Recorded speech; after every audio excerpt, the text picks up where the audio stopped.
cranes from this angle. That is the same view George Lucas, the filmmaker, had many years ago when he was caught by inspiration with that image. He created the AT-AT, the Imperial Walkers, in his second Star Wars movie, The Empire Strikes Back. Oh, that's pretty cool. That image as his foundation. And just to the right of the cranes in the back, you can see three and a half tall buildings there in Boston's Back Bay. One in the middle with the antenna is the Prudential Tower, our second skyscraper. But the one to the right, the tall green glass slab, is the tallest in Boston, built in the 1970s as the headquarters for the John Hancock Insurance Company. Now there's a jet flying right overhead.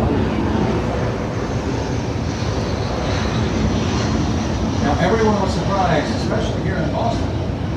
They finished that building and discovered that the winds in Boston were stronger than they anticipated and blew out a number of glass panels, forcing the insurance company to replace every single one of all 60 stories. That's when They even have cannons. They have replace cannons on those this costs. Cannons up there? Yeah. That's when they learned that they were insured by the John Hancock Insurance Company, which is still my favorite true story in Boston. They settled out of court. Just off to the right is Castle Island.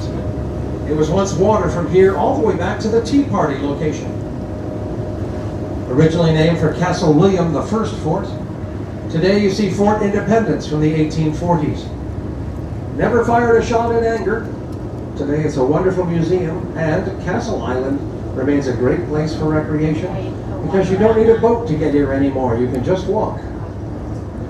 And the granite obelisk between us and the fort is one of several monuments around the harbor dedicated to a famous shipwright named Donald Mackay, and I'll tell you his story shortly.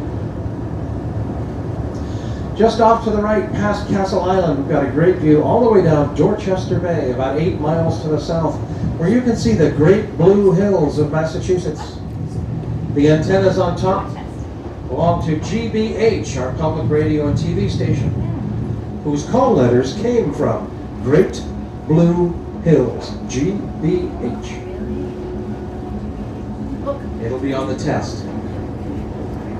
No test, I'm kidding. There's a test. Off to the right, you can also halfway There's down see another the one. colorful stripes on the white Another gas one? tank. Yeah, there's the world's another tallest plane trademark coming. artwork, since Sister Karita Kent painted a rainbow swatch there.